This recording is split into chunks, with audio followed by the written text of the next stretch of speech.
Jadi bab ilmu itu sangat penting. Ini bab ibadah. Jadi mulai sekarang saya minta, saya mohon ngajinya yang tuntas. Kalau bisa tingkatkan kualitas. Kalau takbir sampai salam saja, betul bagus. Sah sholat, pahala dituliskan. Tapi barakahnya sholat kita nggak dapat. Apa barakahnya itu? Membuat kita semakin lebih baik.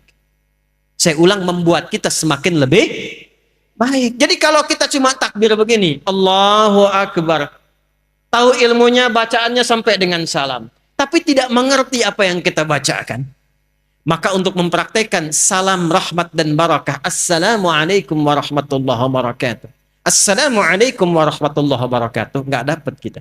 Pahala dituliskan, prakteknya minim dipraktekkan. Itu yang menjadikan orang sholat lisannya masih kasar. Orang sholat tangannya masih berbuat maksiat. Orang sholat kakinya melangkah pada hal yang tidak benar dan tempat maksiat. Itu yang terjadi. Maka yang harus dilakukan sekarang, nyicil satu-satu.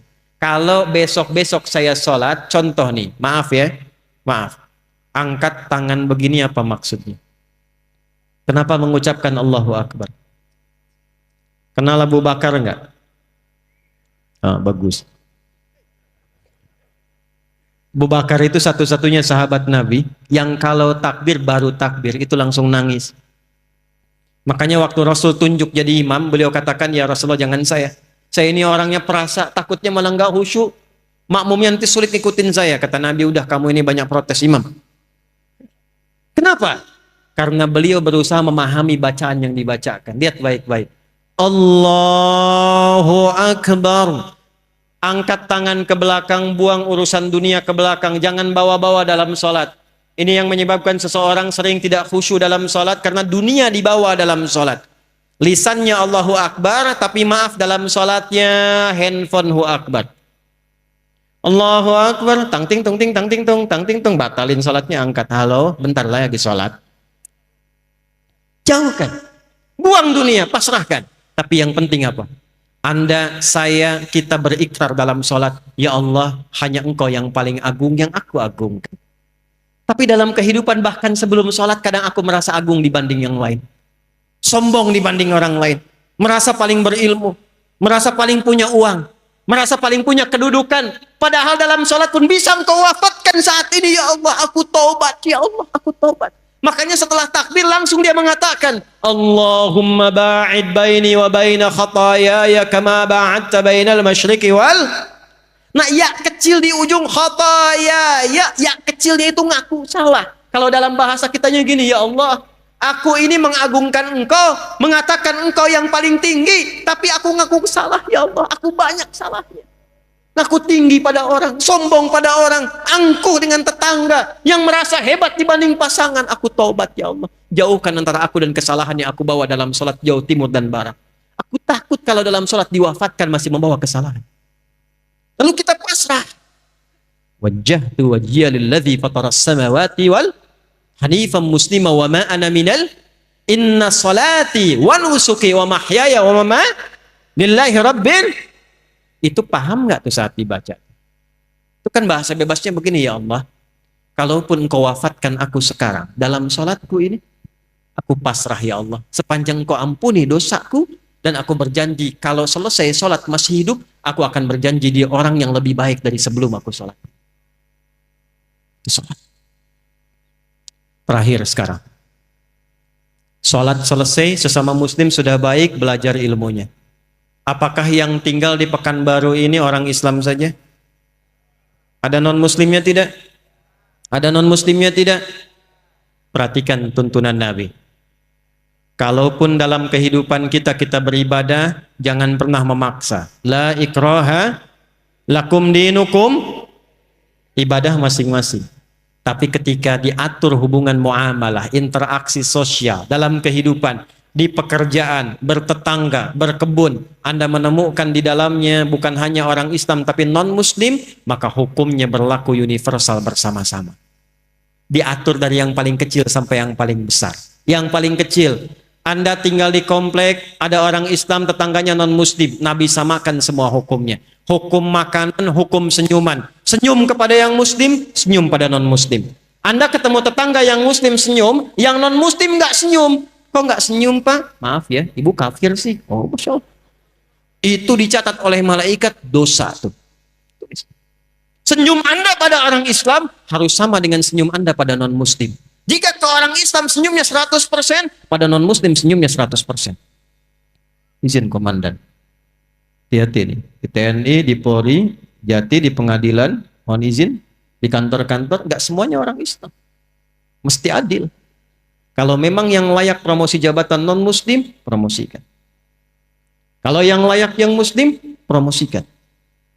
Tapi tanamkan nilai-nilai kebaikan, nilai-nilai keadilan, sehingga ketika ditanya, dan terima kasih, bukan terima kasih. Islam yang mengajarkan saya untuk bersikap adil dalam tugas saya. Ketika itu dilakukan, maka dia kenal Islam. Kalau kemudian kenal dan memahami lantas mengucapkan, asyhadu an la ilaha illallah wa asyhadu anna muhammadar rasulullah, itulah pahala yang melekat pada amanah kedudukan. Pada Anda yang tidak punya kedudukan tapi bertetangga, Allahu Akbar. Ingat hadis ini? Siapa yang masak makanan, baunya sampai ke tetangga, maka bagilah tetangga itu walaupun hanya, hafal yang ini nih kuahnya. Jadi ini biasa masak sop ayam, ayamnya dia makan, kuahnya dikasih tetangga. Tetangganya tanya, kenapa kami dikasih kuah? Hadis Nabi, Pak. Ini korban terjemahan nih. Maksud Nabi, nanti besok-besok itu orang banyak kreatif bikin bumbu-bumbu. Memang yang dimasak itu cuma, maaf sekali, singkong. Tapi bumbunya bumbu rendang. Diambil dari Bukit Tinggi, bikin rendang singkong. Bumbunya rendang, yang dimasaknya apa? Bagi tetangga supaya nggak salah persepsi. Dikiranya memang betul rendang, ternyata rendang bagi. Tapi hadisnya belum selesai. Saya pengen tanya, apakah Nabi pernah mengatakan kalau tetangga Anda Muslim saja? Nggak ada redaksinya begitu. Makanya ratakan. Bikin rendangnya, kirimkan ke setiap tetangga yang bisa dibagi. Jangan dilewat yang non-Muslim. Yang Islam bagi, Pak Haji bagi, Bu Haji bagi, Bu Ustadz bagi, tetangga biasa bagi. Tiba-tiba pastor keluar. Pak, kayaknya enak rendangnya. Emang sih, Bapak sih salah, tokoh kafir. Enggak bohong deh. Dosa tuh. Itu ahli-ahli dapat pahala langsung tulis dosa, coret. Datangi, ketuk rumahnya. Selamat pagi, pagi. Ada apa Pak Haji? Ini ada rezeki. Nih, ada satu panci rendang. Oh, Pak Haji baik sekali. Bukan baik, Nabi Muhammad yang mengajarkan saya untuk berbagi. Kenalkan nama Nabi Muhammad. Besok-besok saat dia mengembalikan panci, udah bisa salam. Assalamualaikum Pak Haji. Tuh. Padahal Anda aja haji belum, gitu kan? Ajarkan aja enggak. Udah assalamualaikum dan didoakan. Assalamualaikum Pak Haji. Mau ngembaliin panci. Tuh. Terima kasih Pak, enak sekali. Cuma mau nanya aja, kira-kira hari ini Nabi Muhammad ngajarin berbagi lagi enggak? Itu perkara makanan. Ini saya lihat banyak tumbuhan nih.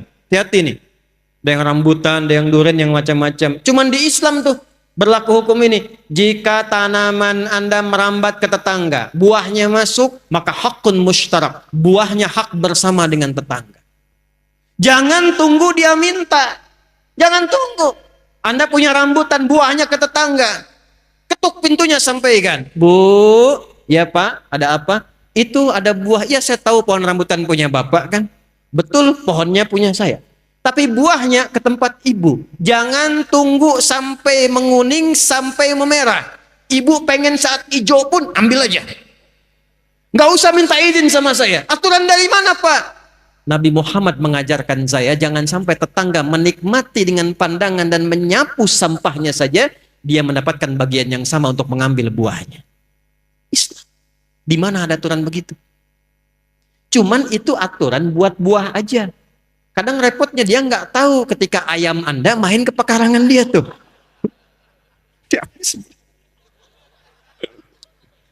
Besok dia datang, Pak, Nabi Muhammad tuh berkah banget ya, ayam Bapak enak banget nih.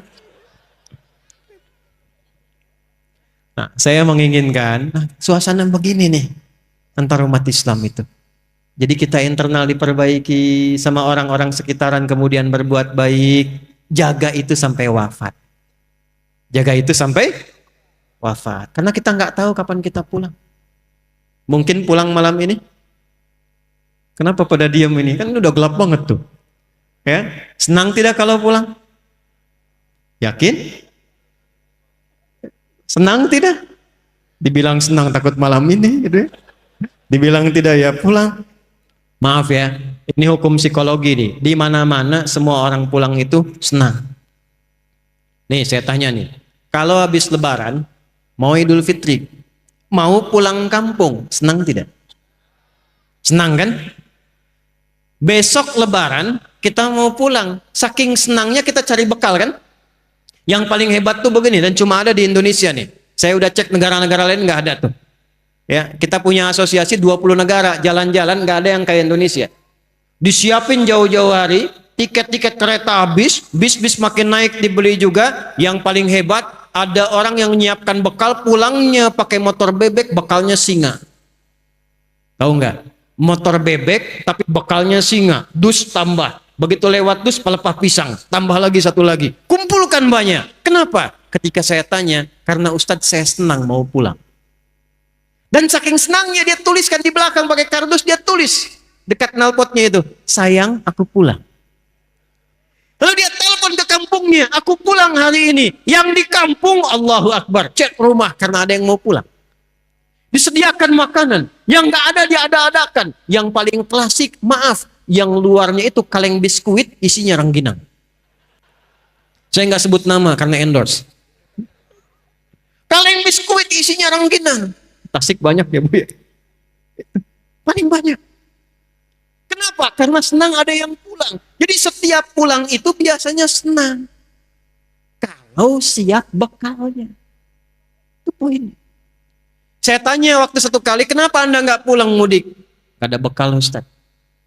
Sifat pulang senang kalau ada bekal. Kalau sedikit bekal, tak ada bekal, tak siap pulang. Jadi setiap disebutkan pulang, semua senang. Ini saya konfirmasi lagi nih. Kalau malam ini kita pulang, senang nggak? Udah punya bekal? Maka materi yang kita pelajari malam hari ini, bawa dan terapkan, tobat dulu malam ini. Dengan tobat gugur semua dosa insya Allah.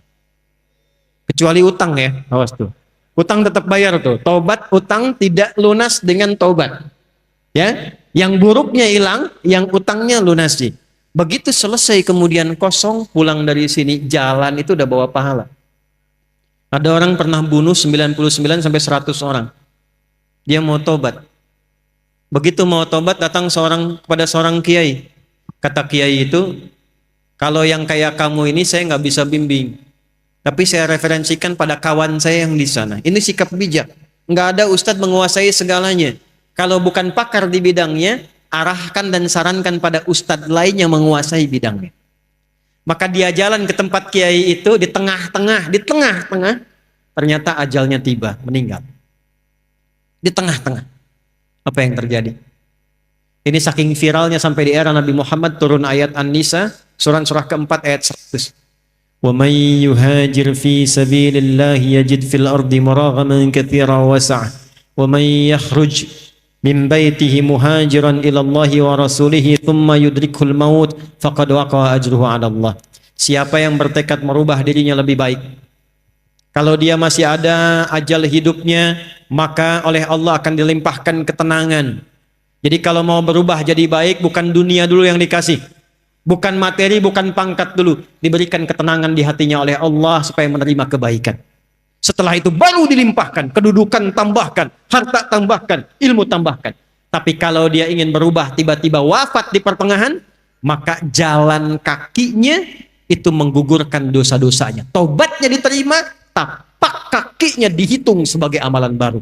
Maka orang tadi yang pernah membunuh 100 orang, maaf, dia meninggal di pertengahan jalan ke majlis ilmu untuk mengaji, di tengah-tengah belum sampai belajar, meninggal di tengah. Allah perintahkan, catat amalannya untuk menggugurkan dosanya. Dan catat tapak pertama kakinya untuk mengantarkan dia ke surga.